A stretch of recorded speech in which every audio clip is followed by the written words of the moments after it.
tidak perlu dibicarakan secara tertutup. Itu kekurangan yang harus kita perbaiki. Itu bukan sesuatu yang tepat. Justru kita harus sebaliknya yang kita kerjakan. Baik. Kalau tidak pinter, bahasa rakyat apa ya? Apa? Ya? Yang namanya debat, ya memang adu serang. Gitu loh, debat antar kontestan. Dan itu maka diagendakan. Kalau takut debat, takut diserang, ya jangan datang, joget aja. Gitu loh. Assalamualaikum warahmatullahi wabarakatuh. Terima kasih buat kawan-kawan semua yang udah selalu mendukung channel ini. Semoga kalian semua selalu dipanjangkan umurnya, selalu diberikan kesehatan, dan selalu dilancarkan rezekinya oleh Tuhan Yang Maha Esa. Amin ya robbal alamin. Oke guys, di video kali ini gue akan menyajikan bagaimana tanggapan netizen tentang kelakuan Pak Prabowo setelah debat capres ketiga kemarin. Yang kita tahu, Pak Prabowo itu benar-benar tidak berkutik sama sekali ya. Jadi sampai ditanya datanya itu nggak bisa jawab, dan bisa jawabnya itu juga mungkin jawabannya itu arahnya kemana gitu, nggak sesuai sama yang dipertanyakan, sampai menyebutkan ini tuh rahasia negara gitu. Cuman yang gue lihat di TV-TV nasional gitu ya, jadi rahasia negara itu nggak semuanya rahasia negara gitu, jadi bisa dipilah-pilah juga. Oke guys, bagaimana keseruannya tanggapan dari netizen berikut ini setelah pasca debat capres? Mari kita saksikan videonya. Gas. Dikasih gagasan katanya cuma pinter ngomong doang, dikasih data katanya nggak bisa kerja, dikasih fakta katanya nyerang personal, baru sekali nyalon dibilang ambisi. Lah ini udah 3 kali nyalon, udah gitu masih menjabat jadi menteri. Coba mau dibilang apa? Jawab deh, jawab.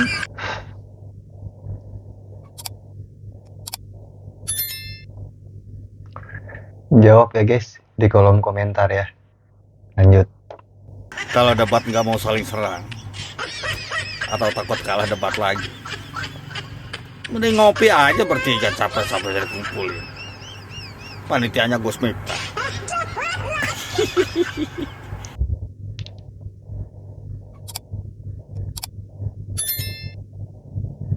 Bila mana Pak Prabowo tidak kapok ikut debat, ya please untuk 01, 03 jangan terlalu tajam menanyakan hal apapun kepada Pak Prabowo. Harus memaklumilah, Pak Prabowo itu kan umur sudah 70 tahun ke atas, ya harus memaklumi. Jadi di umuran segitu itu sikap dan perilakunya itu seperti bocah. Manusia itu kalau umurnya sudah 70 tahun ke atas, sikap perilakunya itu udah seperti bocah lagi, balik lagi ke bocah. Temperamen, baperan, ya dan lain-lain lah. Nah nanti kalau misalnya nggak kapok Pak Prabowo ikut debat lagi nih, kalau nggak kapok, tanya aja yang ringan-ringan gitu. Tanya aja ke Pak Prabowo itu apa, Pak tolong sebutkan jumlah Pancasila, gitu aja. Kalau nggak, Pak mohon maaf Bapak hafal nggak undang-undang dasar, gitu aja. Yang penting jangan menanyakan, Pak apa hukumnya warga negara melanggar konstitusi. Jangan kayak gitu, jangan ya, nanti dilaporkan lagi.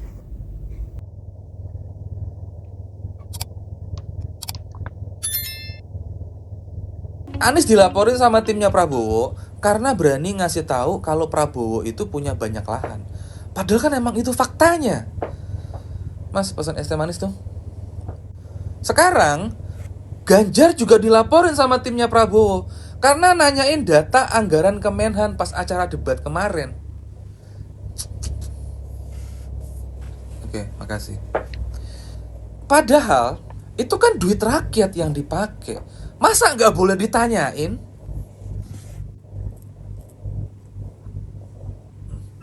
Lah, Mas, ini kan saya pesannya es teh manis. Kenapa jadi es tawar? Aduh, maaf tuan. Saya gantiin dulu tehnya ya. Nggak bisa, ini kejahatan. Ini tindak kriminal. Saya bakal laporin kejadian ini ke polisi. Kok gitu sih Tuan? Kan ini kan cuma perkara es teh manis doang. Sekarang cuma nanya aja bisa dilaporin, apalagi ini masalah es teh manis. Alah, ribet amat sih lu Bang. Iya, emang gue ribet. Apa lo?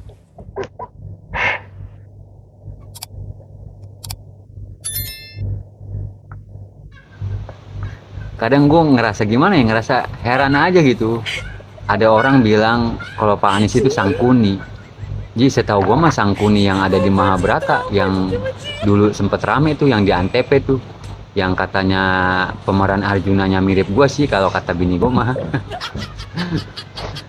Sangkuni itu mah pamannya Duryudana. Iya, Sangkuni itu pamannya Duryudana. Tuh Sangkuni itu licik, emang dia itu licik berbagai macam cara tuh dilakukan tuh buat ponakannya tuh si Duryudana tuh. Lah ini mah Pak Anies kan nggak punya paman yang ngebantuin dia buat nyapres. Ya jangan teriak Sangkuni kebalik itu mah, kudu mikir lah.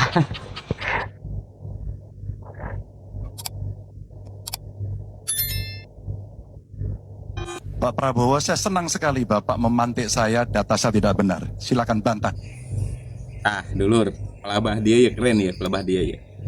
Pak Ganjar sedang memperlihatkan data yang katanya data Pak Ganjar itu tidak benar menurut Pak Prabowo. Seru juga ya. Dari awal-awal saya nggak nyangka ya Pak Ganjar itu kalem gitu kan, ternyata di ujung-ujung gitu kan ngegas gitu kan. Seperti gini loh, seolah-olah seperti awalnya merangkul gitu kan, Prabowo itu kan dirangkul, ternyata dipiting gitu kan. Seru juga ya. Keren Pak Ganjar. Jadi menurut saya kalau misalkan tanpa Pak Anies ya kan, tidak ada Pak Anies aja, hanya pasangan hanya calon presiden itu cuma dua, misalkan Prabowo sama Pak Ganjar, kayaknya Pak Ganjar di sini lebih keren deh, lebih rekomen gitu kan. Jadi terlihat bener gitu kan kalau dia itu persiapannya udah matang gitu kan, udah bener-bener dia itu mau hadir dalam perdebatan ini karena dia itu memegang data gitu kan. Keren juga ya. Seandainya tanpa Pak Anies itu tidak ada Pak Anies, kayaknya Pak Ganjar lebih keren daripada Pak Prabowo. Ini saya berbicara secara rasional aja ya, menurut pemikiran saya selama mengikuti debat capres dari debat pertama hingga yang kemarin gitu ya.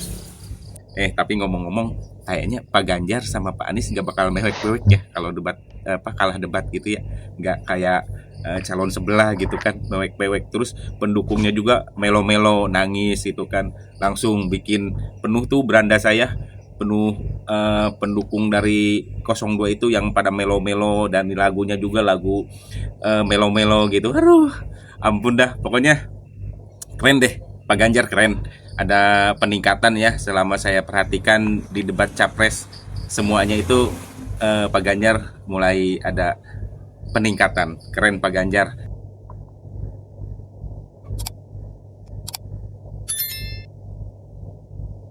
Aku salut kali sama loyalitas dari pendukung-pendukung tabrak-tabrak masuk gitu.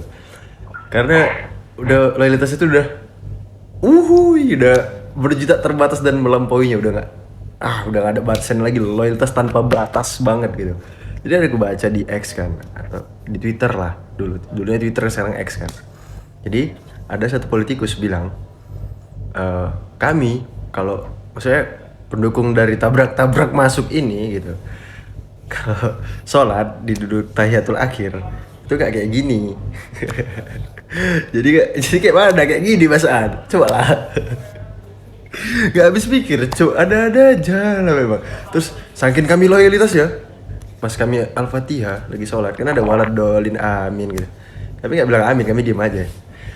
Gila, keren kali, loyalitas tanpa batas, respect banget.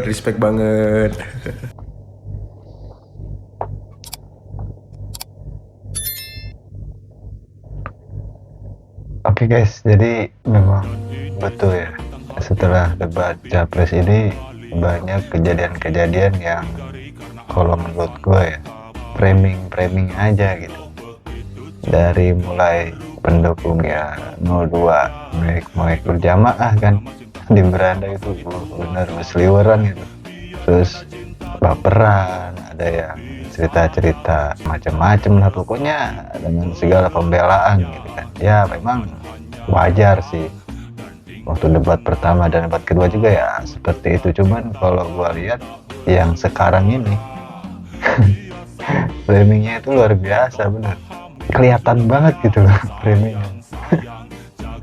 dan itu menurut gua lucu gitu.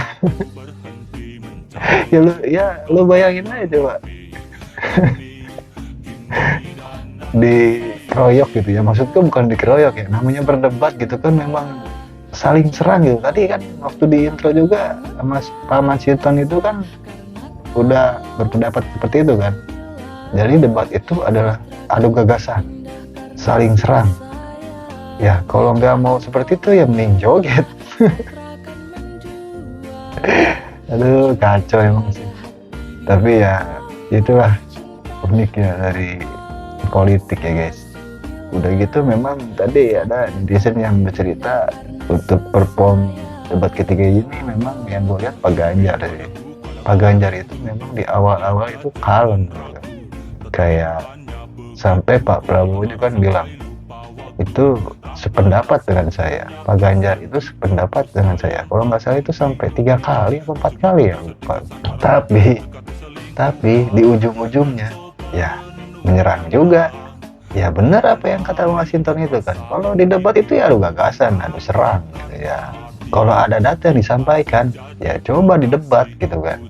Bener nggak datanya? Jangan bilang keliru atau datanya salah, tapi cuman ngomong datanya keliru dan salah aja gitu kan. Nggak bisa mengungkapkan. Tapi sekali lagi guys, mungkin ya Pak Prabowo itu udah kenal mental duluan sih. Tapi ya mau bagaimanapun gitu ya, namanya debat ya memang seperti itu gitu. Keras, panas. Jadi intinya ya jangan baperan lah.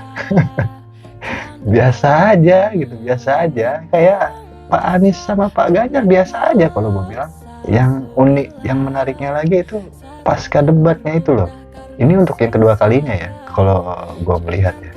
Yang pertama itu kan Pak Prabowo juga menyindir-nyindir juga kan. Terus terulang lagi yang pas debat jilid 2 ini sama juga menyindir-nyindir juga. Kalau mau menyindir ya dengan kata-kata yang bagus itu kan. Ini kan semua kan dilihat sama masyarakat ya kan.